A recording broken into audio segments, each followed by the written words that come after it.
Afternoon. Thank you all for being here on this lovely but humid day. My name is James Hager. I'm Research Director at PEN America. And for the past 100 years, we've been working to celebrate and safeguard literary creativity and the rights that undergird them. This is our first PEN World Voices Festival since the pandemic. And I can say, there's no substitute for the energy of an in-person event. And we're just really thankful to have you all here today. And I'm really excited to introduce this event, which is about, something that we can't talk about in a vacuum, right? A house is divided. American Civil War is about political violence and division. It's a heavy subject. It's an intense subject, but hopefully this conversation will be enlightening. And to be very frank, I'm really looking forward to this event in particular because in some ways this really highlights what PEN is all about, in that we are putting fiction and nonfiction in direct conversation with each other in this event. And I think that's tremendously exciting. We are a member-driven organization. We have members in every city, in every state across the country, and we have member chapters in cities across the country. So if this is something that you're enjoying, if this is something that you're appreciating, please feel very warmly invited to go over to the member table right behind you after the event and learn more. I do want to thank a few other people. I obviously want to thank the Strand Bookstore for giving us this literary space for this literary event. We really appreciate it. And I want to thank the curatorial committee for the PEN World Voices Festival. Clarice Rosas Sharif, Eloisa Mezqua, John Friedman, Devyani Saltzman, and Louis Steinman. So I want to welcome our moderator today, who is Anderson Tepper. He's co-chair of the International Committee of the Brooklyn Book Festival and is host of a conversation series with authors at the Brooklyn Public Library. Formerly of Vanity Fair, he's also written for a variety of publications, including the New York Times, the LA Times, World Literature Today, and Words Without Borders. And I'll turn it over to him to introduce our panelists and really kick us off. So Anderson, if you're out there, let's take this away. Thank you again.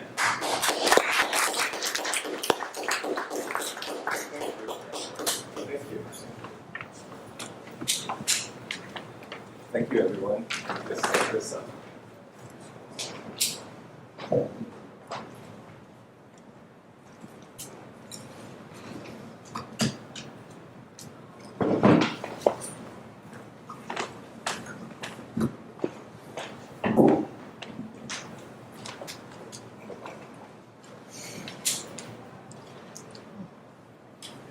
Okay, so welcome all, and thank you for joining us this afternoon at the Strand Bookstore.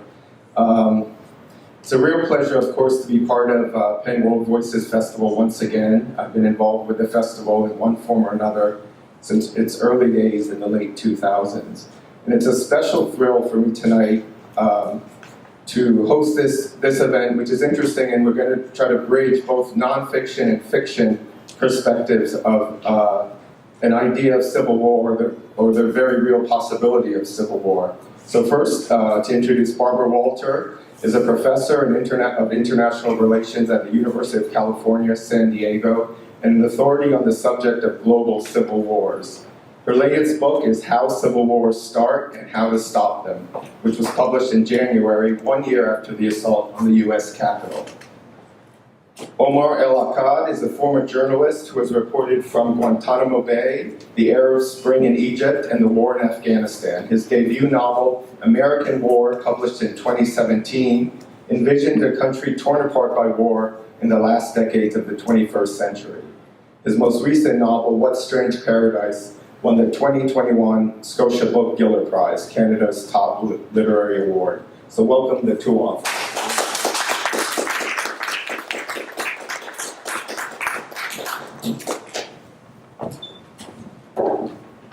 Welcome. I want to start by asking you both about your books and how you came to the subject and how the subject became even more urgent as you were working on your book. So, Barbara, in your case, civil wars have been a long-standing professional interest of yours. How was the focus of this book different from the others? So this is the first non-academic book I've written. It's the only book that probably anybody in the audience would get past page 10, would have the patience for it.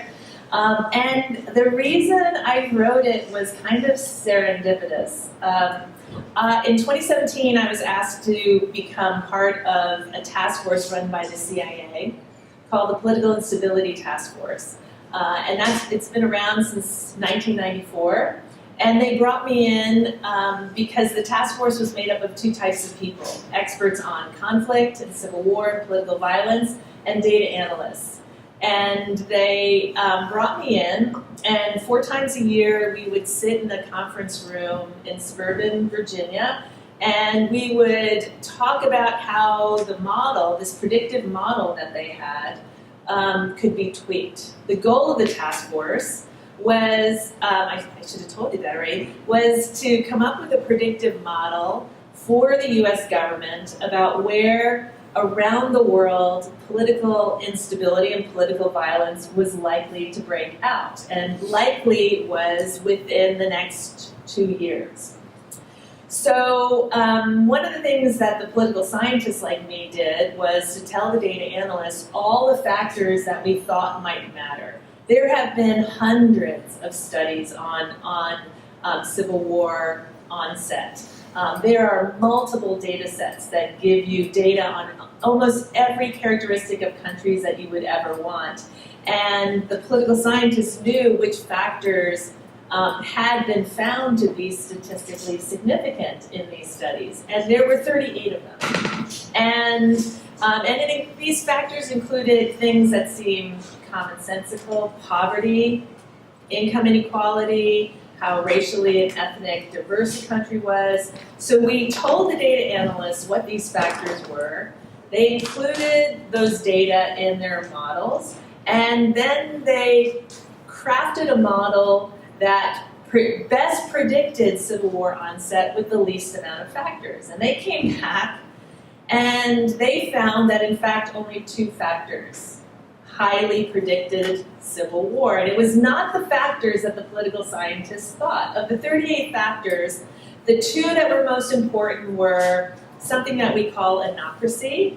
That's a fancy term for a partial democracy. It's governments that have elements of democracy. So you have open elections, but you have, for example, a president. It's usually a president who doesn't have a lot of constraints on his or her power. So anocracies happen to be the countries that most likely experience civil wars. Full democracies almost never experience civil wars. Full autocracies almost never experience civil war. It happens in this middle zone.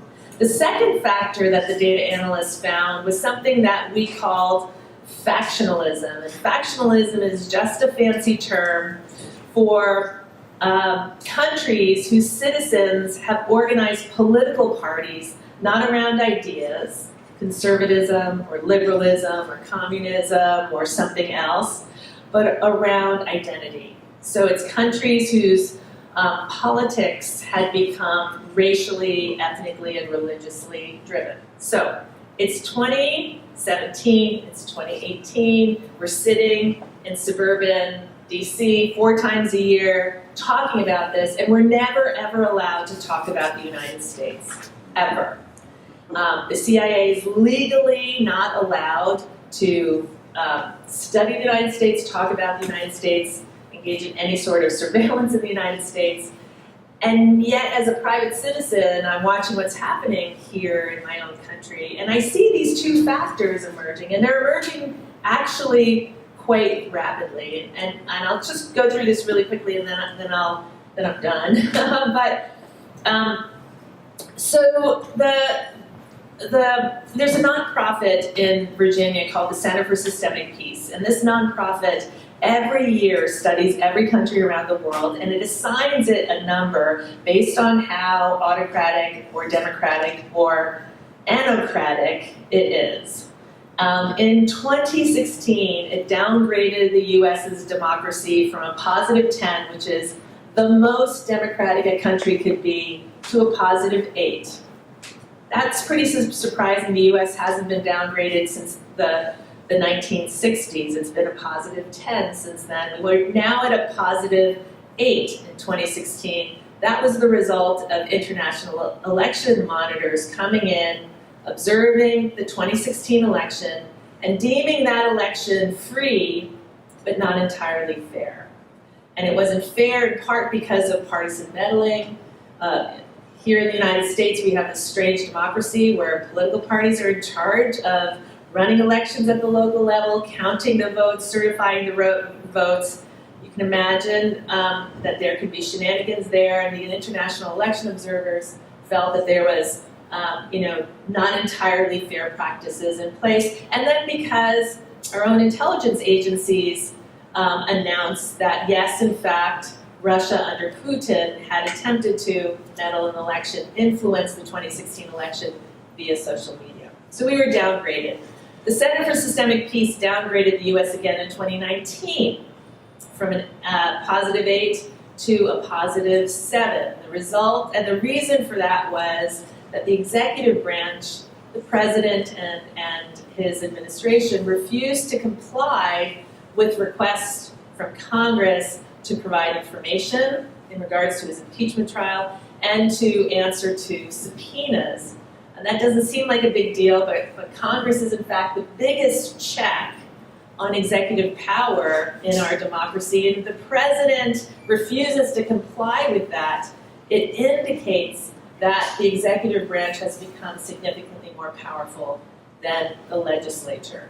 Again, so we were downgraded. The Center for Systemic Peace downgraded the United States again in December of 2020 from a +7 to a +5. A +5 puts you in the anocracy zone. That's something that most Americans don't know, didn't realize. And the reason for that was we had a sitting president who refused to accept the results of a democratic election and attempted to overturn and change the outcome. So we were in the anocracy zone in December of 2020. If you look at the definition of factionalism that the US government's own task force uses, our political parties, and in particular the Republican Party, has become what we would deem a classic racial and religious faction. And I could go into the history of it, but the Republican Party today is over 80% white and overwhelmingly evangelical Christian. We only have two main parties in this country, and if one of our parties is representing essentially white evangelical Christians, it is not representing a majority of the people. And if the CIA were allowed to study the United States, we would have placed the United States on what we call the watch list. It's called the watch list. Countries get placed on that watch list if they have these two features. We then consider that country at high risk of civil war and political violence, and we hand that watch list to the White House and the Department of Defense. So that would have happened in that would have happened in December of 2020. So here I am. I have this information. I know the American public doesn't have this information. I know that my colleagues at the CIA were not allowed to communicate this information to the American public, and that's why I wrote the book. Thank you. Thank you both. Omar, I'm interested, what prompted you to write on this subject and also to write fiction, to write a debut novel? You had been covering these issues, conflict zones. What prompted you to write fiction, and what could fiction do differently? And then also tell us when this was, because I know when the book came out, it came out at a very different time, in 2017. And as you were saying, people were putting it together with other kind of books of the early Trump years. Yeah, thank you for that, and thank you for letting me be a part of this. I was also working for the CIA. I have to be careful with these jokes. Sometimes they don't land. I did an interview once for a podcast where I got that question that a lot of immigrants get about my English. You speak English so well, that sort of thing. English is a vulture language. Anybody can speak English. Anyway, it's not hard. But I made this joke. I said, well, actually, I write the books in Arabic and then I run them through Google Translate. And this guy was like, oh, really? That's fascinating. And for the rest of the interview, I couldn't go back and say that was a joke. So there's someone out there who runs a podcast who thinks I read these in Arabic. And then none of that is here nor there. I was a journalist for a long time. I was a journalist for 10 years, during which time I covered all kinds of stories. I was in Afghanistan during the NATO invasion. I was in Gitmo for the military trials. And the genesis moment for American War, in particular, my first novel, as far back as I can remember, I was watching I don't remember if it was CNN or one of the other news outlets, but it was the day after there had been this series of protests throughout Afghanistan. Villagers were protesting against the US military presence. And this news network had brought in a foreign affairs expert of some kind. One of these people they bring in to sort of periodically explain the world. And the question that was put to this gentleman was something like, why do they hate us so much? And as part of his answer, he noted that sometimes the special forces have to go into these villages and conduct nighttime raids, and that when they do this, they will sometimes ransack the houses or hold the women and children at gunpoint. And then he very helpfully added, and you know, in Afghan culture, that sort of thing is considered very offensive. And I thought, name me one culture on earth that wouldn't consider this offensive. If they'd done this in Sweden, it wouldn't have been celebrated. And that's when I first started thinking about this idea of taking the hallmarks of the conflicts that have defined the world in my lifetime, so the last 40 years roughly. And these are conflicts in which US involvement, by and large, has either been indirect or from a great distance, and recasting them as close to home. And I couldn't think of anything closer to home than a civil war where you're fighting yourself. The point of this being to get at the notion that there is no such thing as an exotic form of suffering. These people on the other side of the planet are not reacting in some grotesque or fundamentally foreign way to being on the receiving end of this kind of treatment. And so I thought of it very much, one of my sort of guiding statements as a writer is something Jorge Luis Borges once said about all literature being tricks. And no matter how clever you are, your tricks eventually get discovered. My tricks are not very clever. They're essentially inversion. Almost everything I write is some form of inversion. And I wanted to take the stories that were happening on this part of the planet that we here, and I'm using a very liberal definition of we, can ignore consequence-free. And I wanted to take them and set them in the heart of the empire. And so I often say if I'd written American War 100 years earlier, I would have called it British War. The point was not to set it in the United States, the point was to set it in the heart of the superpower. And I thought all of that would be very clear, and I finished writing the book, and then 3 weeks later, Donald Trump announced he was running for president. The book came out 4 months into the Trump administration, and overwhelmingly, the story was read as a literal attempt at predicting what a second civil war would look like. It was read as an exclusively American story. And that was great for my royalty statement, and that was great for book sales, but there was a chasm between what I had intended to do and how that novel has been read ever since.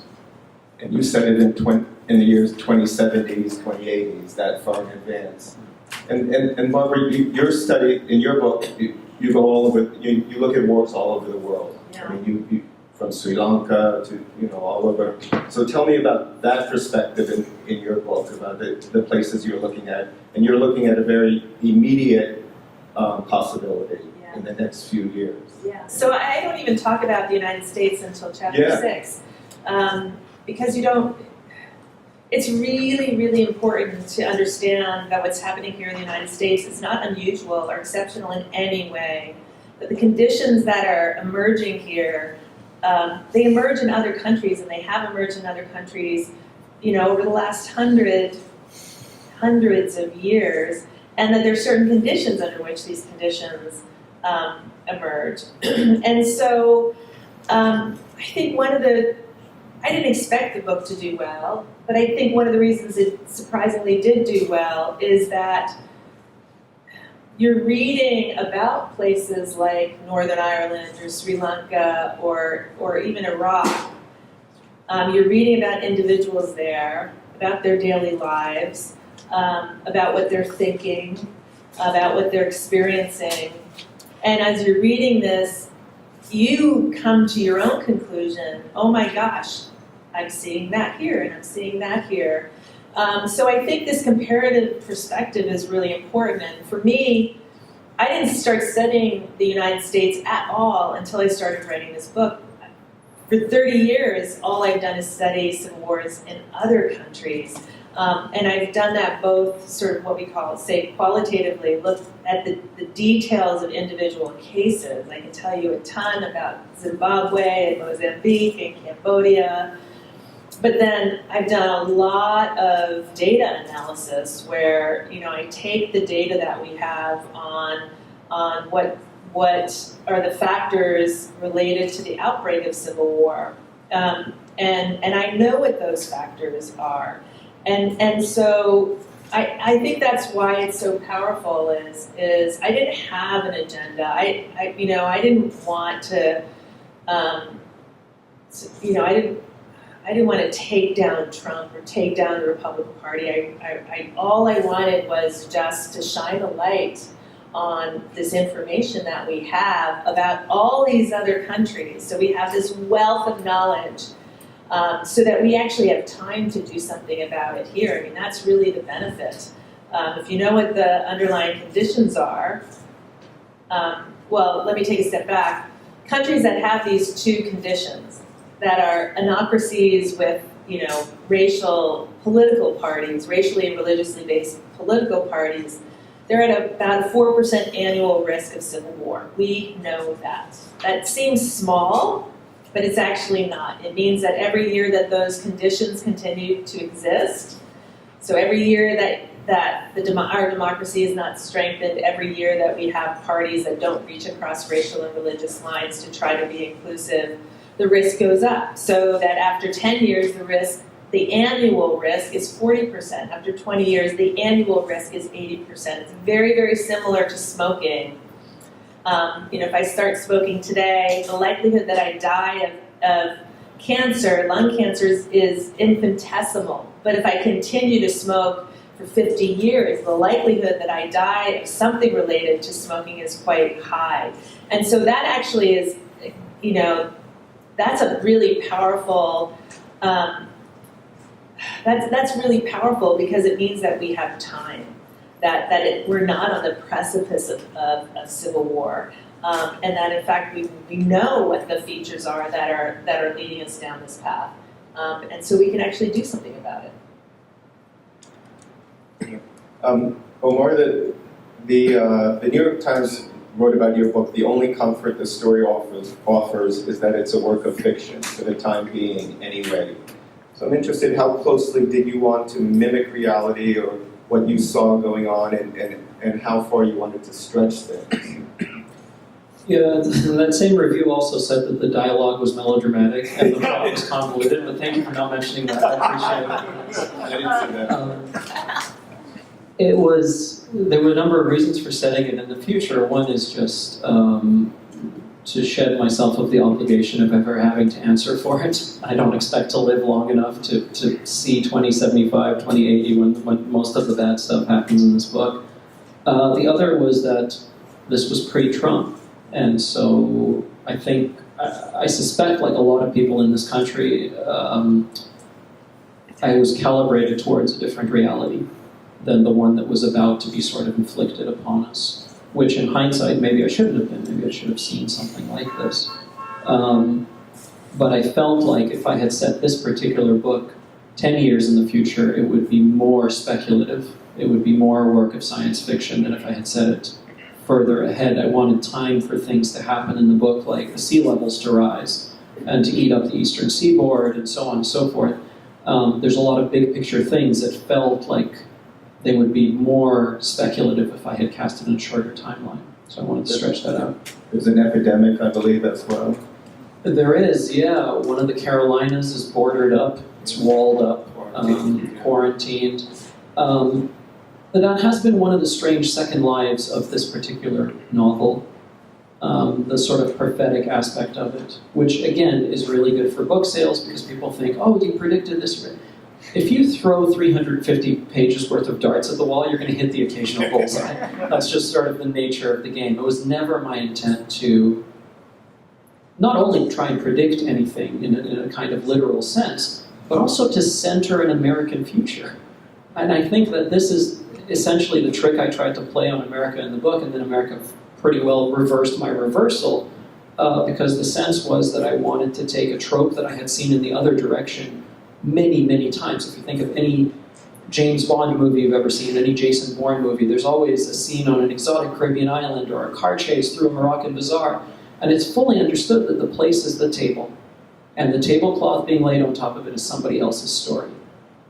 Casablanca is a great movie. I didn't learn that much about North Africa from watching that movie. It's understood that there's a table and we're laying a different tablecloth on top of it, and I tried to do the opposite. I tried to make America the table. But that proved to be much, much more difficult because it's a very loud place. And so overwhelmingly the critiques of the book and the thinking about the book was passed through that prism of what the Trump years were going to do to America, because this was still early on. We had gotten past the shock of what was essentially a Simpsons episode joke. I mean, Donald Trump becoming president was it was a joke in a Simpsons episode becoming reality, and now everybody's switch had flipped, and it was prediction mode. If this could happen, let's try it. And so the book landed in that moment, and as a result, became a springboard for people to think about all of the different horrible things that could happen, some of which are, in my mind, far more likely than others. Was it read differently, you think, in the US and in Canada? Yeah, so this book was translated in something like 13 languages, and so I got a chance to see a lot of different reactions. And there were two that were especially interesting to me. It was read differently in Canada. There was a bit of distance. Not that much distance, obviously, but a little bit more distance. One of the interesting reactions was that how individualistic in terms of geography and the nation state the reaction was. So there's a passing line, literally a sentence in this book, where somebody mentions that in this future world, the flow of migrants across the Mediterranean has been flipped. Europe is now essentially a failed continent, and people are trying to get to North Africa because that's where the new superpower is. Did hundreds of events, interviews in North America, nobody asked about it. Every single interview in Europe, what are you trying to tell Europeans with this? So there was a lot of that. The other had to do with the brutality of the book. The book it's a very dark book. I'm not, spoiler alert. In the Chinese translation, they changed the title from American War to Nobody Survives. That's the title of this book in China, so just heads up. But a lot of it is based on things that have happened. In particular, in the middle of the book, there is a refugee camp, Camp Patience, where there is a massacre that takes place. I'm not really spoiling anything here. Everything that happens in that scene is based on a massacre in a Lebanese refugee camp called Sabra al-Shatia. Sabra is the Arabic word for patience. That's where Camp Patience comes from. Obviously, most people in this part of the world are not going to get that connection.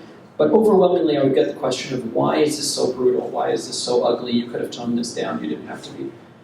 And then I did an Egyptian book club. I did a virtual event with an Egyptian book club who got the reference immediately. And the first question was, well, if this is based on Sabra al-Shatia, why did you tone it down so much? And it was an entirely different perspective on the exact same text. So those two things have been particularly sort of glaring in the different readings of the book. Yeah, thank you. Barbara, I'm interested, we were talking about one of your later chapters is what this war will look like. So, and you said you read Omar's book when you were working on that section. So I'm interested in what the challenges for you writing that section. And also this idea that you were talking about where your editor said the book needs a narrative arc, like a novel. Yeah. So I had wanted to write chapter 7, and I would say of all the chapters of the book, that chapter draws the most criticism. And the reason I hadn't wanted to write it is it was conjecture. Yeah. And I'm a researcher. That is absolutely antithetical to what I do. But my editor said we had to have a chapter like that. And she had actually she had wanted me to be more dramatic.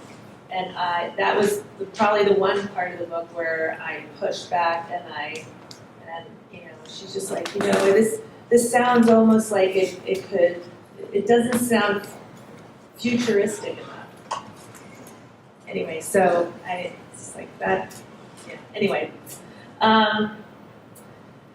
It was a hard chapter to write, and it was a hard chapter to write because there's a gap in the research that we have. Like, I mentioned earlier that we have volumes and volumes and like data sets, enormous data sets on the underlying conditions, the risk factors of civil war. What we don't have are data and stories and really detailed accounts about the weeks and days leading up to war. So, like, how exactly does it start? And I have read enough accounts and I've talked to enough people to have a sense. Things do tend to be surprising. You know, suddenly the electricity goes out and you suddenly hear shooting in the hills. That happened in Sarajevo. You know, you sort of, you know, you hear rumors happening, but you don't really believe them, and everybody's telling you a different story anyway. And then one day you get up to go to the market and there's a roadblock on your street and it's being manned by men in black, you know, with masks on and submachine guns, and you suddenly have no idea who's in control, or suddenly, you know, somebody bursts into your house at night and, you know, starts shooting bullets through the ceiling, and everything changes. So we have these anecdotal stories, but the research is actually quite weak. So I based that chapter really on what we know about terrorism and guerrilla warfare, because that's the type of war the type of civil war that I truly believe would break out here if the Civil War did break out. It is the 21st century version of a civil war. It's fought by militias. They use unconventional tactics. You know, they plant bombs in crowded subways or in shopping centers. They have snipers targeting people in the street. They selectively assassinate opposition leaders. They bomb African American churches and synagogues. They take violence directly to the people. So I knew that would be the type of war we saw. It would never be a war where, you know, the Proud Boys or a militarized version of the Proud Boys engage the U.S. military. That does not happen in countries with powerful militaries. It would be suicide. You know, think about the IRA in Northern Ireland. Did they try to directly fight the British military? No. Think about Hamas in Israel. Did they try to fight the Israeli military? No. They take it to the people. And so that I knew to be factually correct, or I believed it was factually correct. The details of where it would start. I think I started it, one of the scenes was in Michigan. There was also thought behind that. Michigan has many of the characteristics of a particularly volatile place. Violence tends to break out in countries where the balance of power, the racial, religious, or ethnic balance of power is fairly equal. It doesn't tend to take place in some place where one religious, ethnic, or racial group is dominant. That dominant group can control the situation and doesn't feel threatened. It's when you have a declining group that had once been dominant and a rising group that demographically was likely to surpass the dominant group and was, you know, fairly equal. That's when you tend to experience violence. And if you think about Michigan has that racial demographic makeup. It also has a second thing that we know is particularly volatile. It's racially divided based on urban and rural. The vast majority of whites live in rural Michigan. The vast majority of non-whites live in Michigan cities, and so that would be a state more likely. It also has one of the highest per capita militias in the country, and it's been like that historically. So there was thought behind some of it, but it was a really hard chapter to write, and I did appreciate Omar's book. I was like, oh, thank God, I can see how somebody else thought about this. This is all before the courts now, the subsequent lawsuit that I'm Yes. filing against your work. Yeah. Thank you for taking the time to read the novel. That's I appreciate it. Barbara, I was also interested in the editing process at the end, when the storming of the U.S. Capitol. I mean, what happened and how late in the process were you able to incorporate some of these events So I that were was happening? almost done on when January 6th happened, and it was so funny. There's so many stories to tell about that day. My editor called me, and she was kind of despondent, actually. Yeah. She said, "Oh my God, Barb, we missed our window. Like if your book was ready to be out Was right out, now, we would sell 1 million copies. We missed the window." And it was so funny because I was so calm. I said, "Amanda," I was like, "the underlying conditions haven't changed. They're not going to change. In fact, they're going to be around for a very, very long time. And as long as the underlying conditions remain, there's going to be another January 6th, and another January 6th, and another January 6th. And of course, we haven't had another January 6th yet. And I think a lot of that has to do with the fact that it was a wake-up call to the U.S. government to activate the FBI to infiltrating a lot of these groups. And what's happening now is probably what we saw happening after the Timothy McVeigh bombing in 1996. He was part of the white supremacist anti-federal government movement. The history that's been told about that is that he was a lone wolf, that this was an isolated event. But like many white supremacist attacks, many anti-Semitic attacks, until recently they were portrayed as isolated events because, I don't know why, maybe because people didn't think the American public wanted to hear something else. But he is part of this movement that not only continues but has grown. But the militia movement had been growing for many years prior to the McVeigh attack. It peaked in 1996 and it reversed only because the FBI, which under, I think it was Merrick Garland at the time, was really, really aggressive and really effective at infiltrating those groups and making it much more difficult for them to organize. That reversed itself again in 2008 with the election of Barack Obama, which motivated the white supremacist, the white power movement here in the United States to begin to organize again. And so we are now at a peak beyond where we were in 1996. Wait, so your question, where have I gotten myself here? Yeah. How you were able to incorporate that into the book, so late in the writing process. Yeah.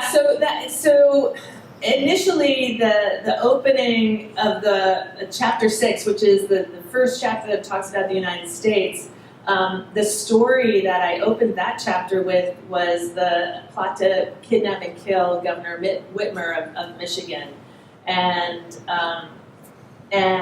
so Amanda called me, she's just like, it's gotta be January 6th. And of course she was right, and I was kind of bummed because I really liked my Michigan story, and it was not easy to write, and it took me a lot of time. Yeah.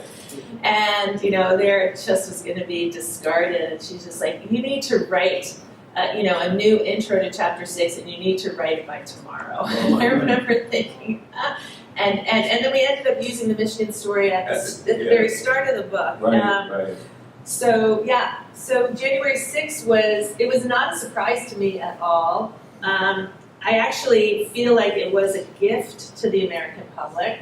I felt a sense of relief actually when it was happening because, again, I'm on the task force. I know what the risk factors are. I know they're emerging here at a rapid rate. I know that we would have been put on the watch list in December of 2020, right? And then January 6, 2021 happens. And I would talk about this to friends and colleagues. I gave talks in San Diego, and people thought I was out of my mind. And then January 6th happened, and it was perfect, clear evidence that there was stuff happening behind the scenes that Americans weren't aware of. And the fact that it was so well broadcast, the fact that there was actually very little police response was actually a gift as well, because it made it clear who the perpetrators were, it made it clear who the bad guys were, it made it clear just how unbelievable this act was, and it made it impossible, or I thought it made it impossible, for anybody to interpret this in any other way except an attack on our democracy. So I was relieved. Things that people like me were seeing and studying and knew about were suddenly known to the American public. Yeah. And Omar, I want to ask you about your second novel, What Strange Paradise. What themes? I mean, you talk about a refugee girl. I mean, what themes did you continue from the first novel, and in what ways is it very different? Yeah, it's a book that got its start in 2012. I was still working as a correspondent at the time. I was back in Egypt. I was born in Egypt. That's where my family's from. And I was back there covering the aftermath of the Arab Spring. And I was riding around with an old high school buddy of mine who was complaining about the most universal thing in the world, rent. The rent's too high, the rent's too high.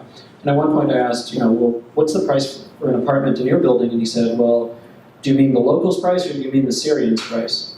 I said, what the hell is the Syrians' price? And he said, well, we've had this influx of people coming in recently and you could charge them 3 times as much. I mean, what are they going to do, go somewhere else? And just the casualness of that cruelty. And these are not distant nations. I mean, if I was born a few years earlier, I would have also been Syrian. It used to be, for a time, a united republic.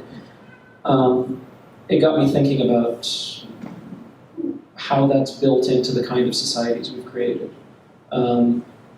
I am one of those people who doesn't have a very good answer to the question, where are you from?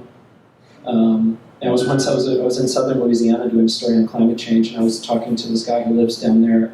We'd finished the interview, and we were just sort of shooting the shit. And he asked me that question, where are you from? And my answer was not satisfactory because he said, no, where are you really from? And then we did that little song and dance that I'm sure is familiar to many immigrants, where you go backwards in time and place, until finally we landed on Egypt. And I said, well, I was born in Egypt, and he nodded, and he said, yeah, I could hear the Egyptian in your accent. And I was like, no, man, I've been working on this for a while. But it is a reminder of sort of how unanchored you are, in the sense that I can't point to one place, one culture, one set of stories and say, this is mine. I'm marinated in this. And thematically, that runs through almost everything I write. I think that with respect to how I look at this country that I now live in, and I think of What Strange Paradise as a far more American book than American War, for whatever that's worth, even though this is set in the Mediterranean and so on and so forth. But What Strange Paradise is essentially a repurposed fable. It's a story of Peter Pan reinterpreted as a tale of a contemporary child refugee. But I think of the sense of navigating the world when you are somewhat unanchored as having to preemptively correct for the many versions of yourself that are reflected back to you based on what the person decides to latch onto as a facet of your identity. I get treated very differently depending on whether the first thing someone hears about me is my name, my religion, where I was born, this accent, the fact that I'm a published novelist. Those are very different avenues that I have to figure out instantaneously and correct for, and become the person that I need to be to make that interaction work. Whereas on the extreme end of the spectrum, those folks who rushed the Capitol were imposing themselves and their image of themselves onto the nation because they, in my sense, have never had that experience of having to correct for multiple versions of themselves. So that's what my characters are doing in all my stories. But American War is a very different book than What Strange Paradise. American War is a very kitchen sink book. It's got a lot going on. There's a lot of fake historical documents.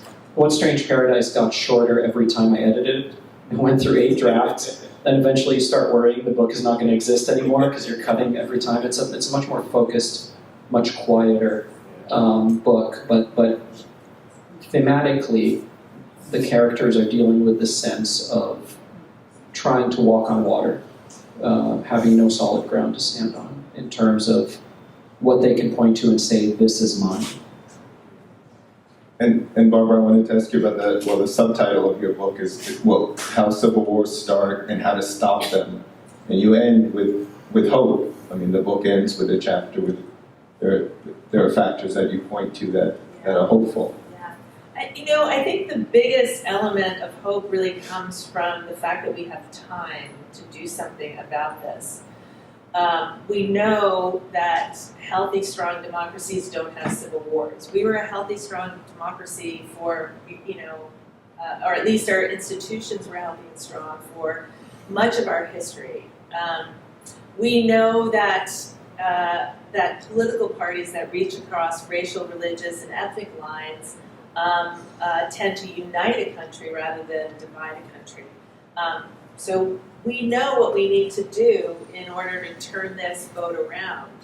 I have a whole chapter on social media, which I won't really go into, but people ask me, what's the single easiest thing, right? Fixing our democracy will actually be quite hard. It shouldn't be hard, but it will be hard. And it will be hard because the Republican Party actually doesn't want to fix our democracy.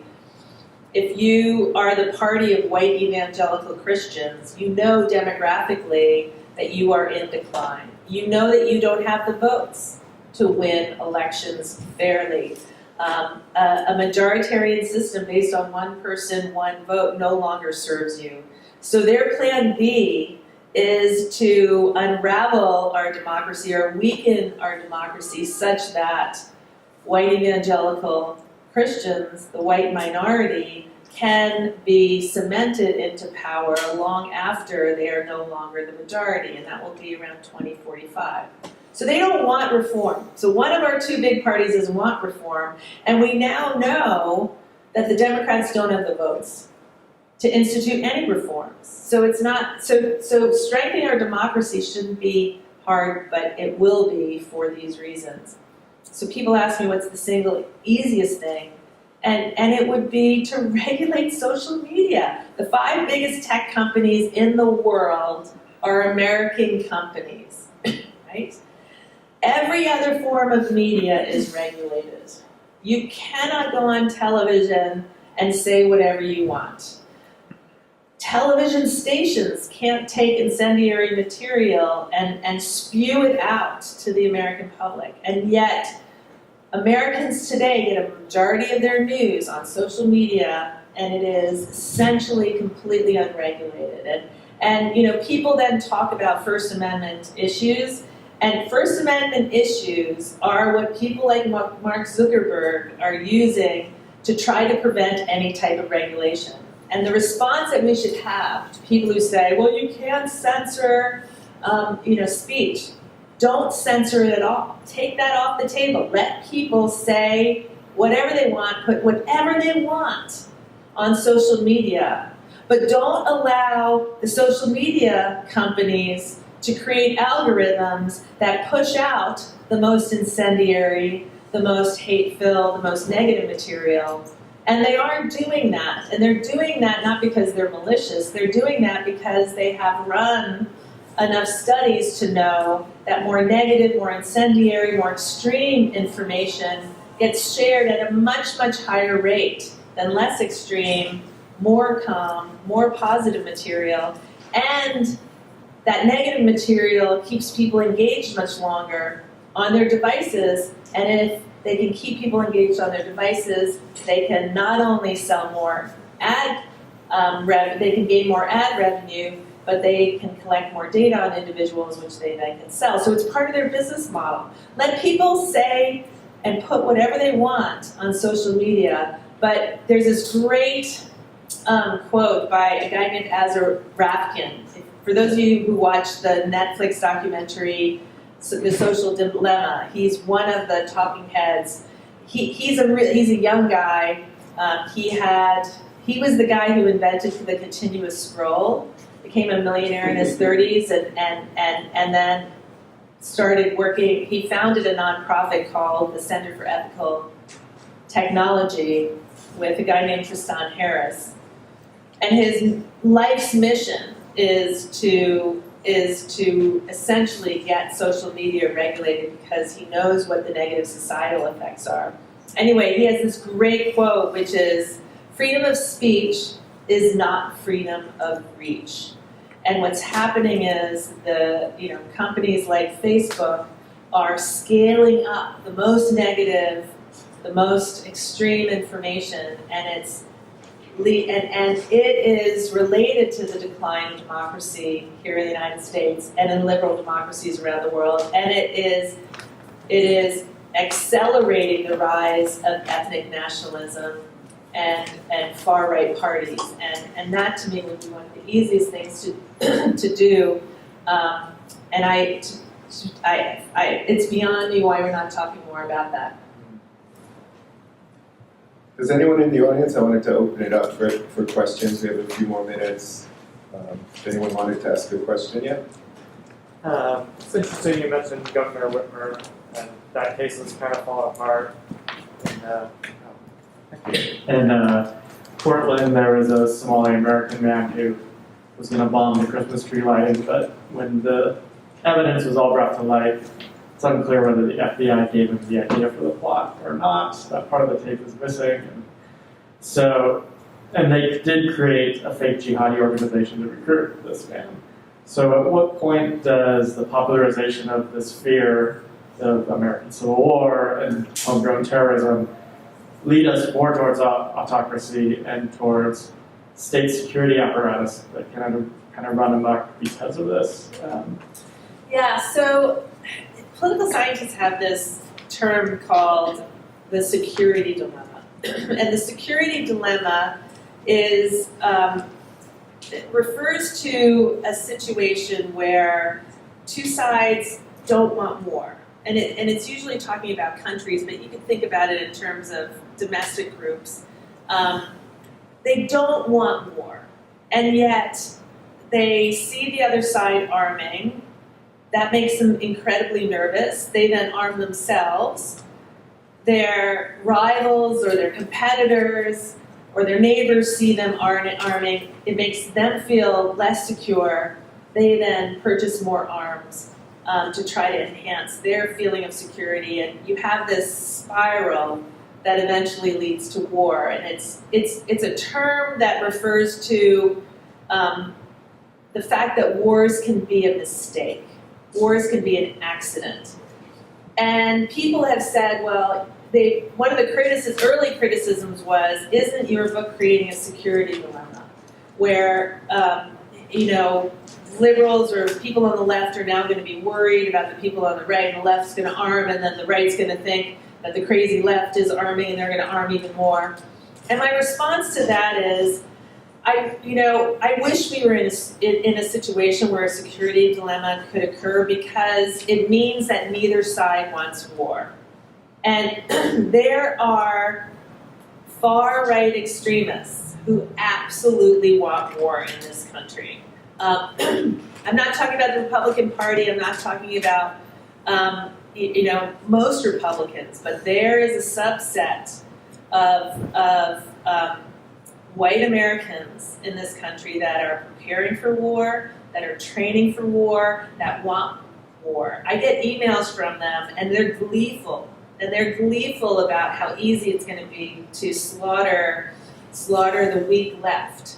And so violent extremists, they're like, we call them the accelerationists, or the Boogaloo Boys. The Boogaloo Boys, which has emerged in the last 2 years. Their goal is civil war. They want us to ignore them. They benefit from the element of surprise. They don't want people to be knowledgeable, watching them, taking measures to try to neutralize them. And so I think, I wish I could say, if we just don't talk about it, it will go away. But the reality is, if we don't talk about it, they're going to keep organizing, and they're going to keep trying to figure out a strategy where they can take down the current system, because the current system does not serve them, and that's because demographically they know that the United States is transitioning to a white minority country, and they simply will not tolerate that. Anyone else? No one else has a question right now. I wanted to ask you about the Ukraine war right now and what you saw in the civil war that started there, and did you kind of see this escalation? Yeah, so I talk about the Ukrainian Civil War in my book, which started in 2014. And it has many, many of the elements of a 21st century civil war. It was started by a group that was losing political power. Ukraine at the time was an anocracy. It was a partial democracy. It had democratized, and then it was captured by a guy named Yanukovych, and he sort of basically did what Erdogan has been doing in Turkey and what Viktor Orban has been doing in Hungary. He started essentially dismantling any sort of constraints on his power, and you started to have these protests. Anyway, so Ukraine was an anocracy in 2014. It was also, you could say, ethnically factionalized. It was deeply divided between Ukrainians who identified as ethnic Ukrainians and Ukrainians who identified much more strongly with Russia, most of whom were ethnically Russian, and most of whom had emigrated there in the last 50 to 60 years. Yanukovych was ethnically Russian. He was from eastern Ukraine.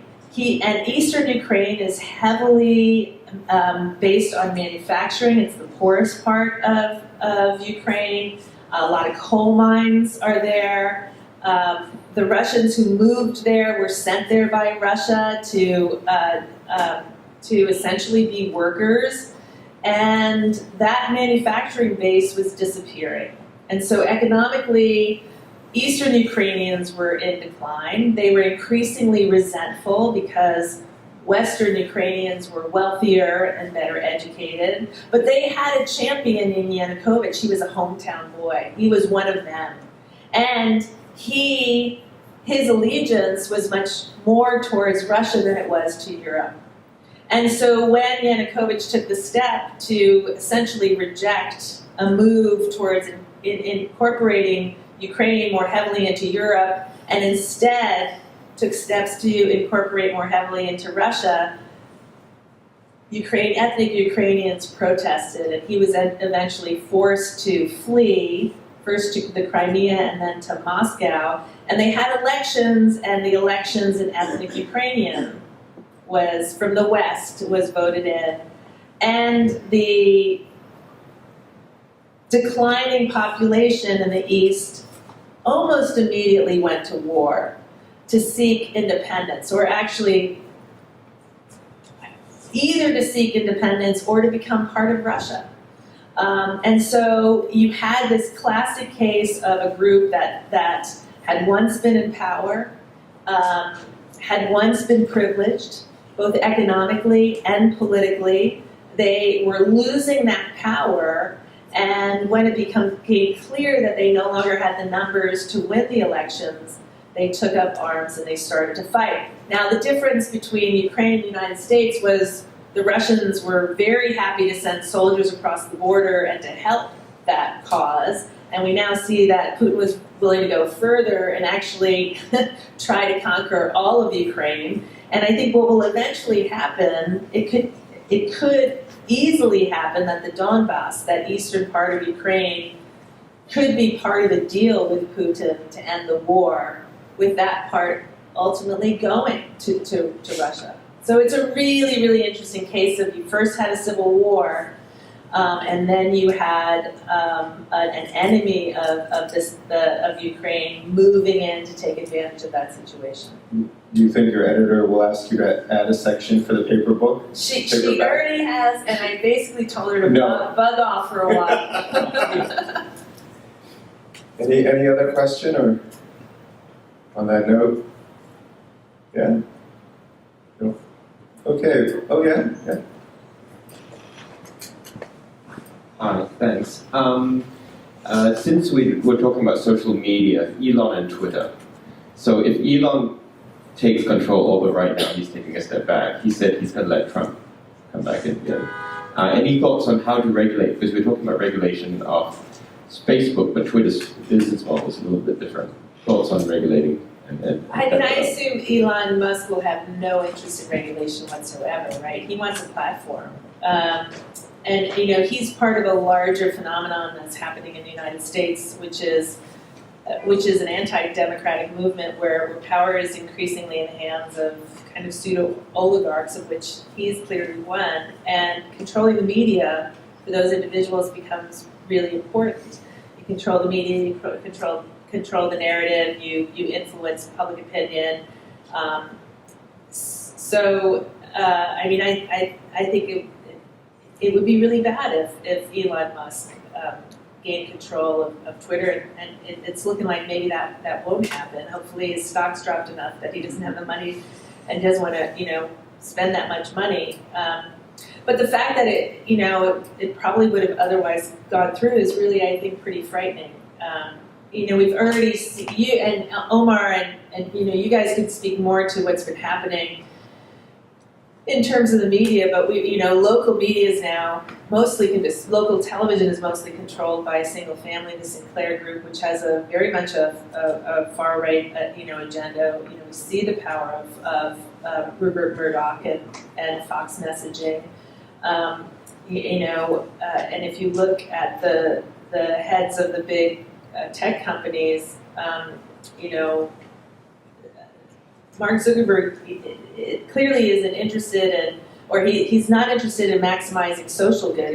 He's interested in maximizing profits, and that often leads a society down a negative, not a positive path. So Elon Musk in control of Twitter would just be another example of the corporatization of media, which I think is bad for this country. Well, thank you, everyone, and thank you, Omar and Barbara. It's been really a pleasure. Wonderful conversation.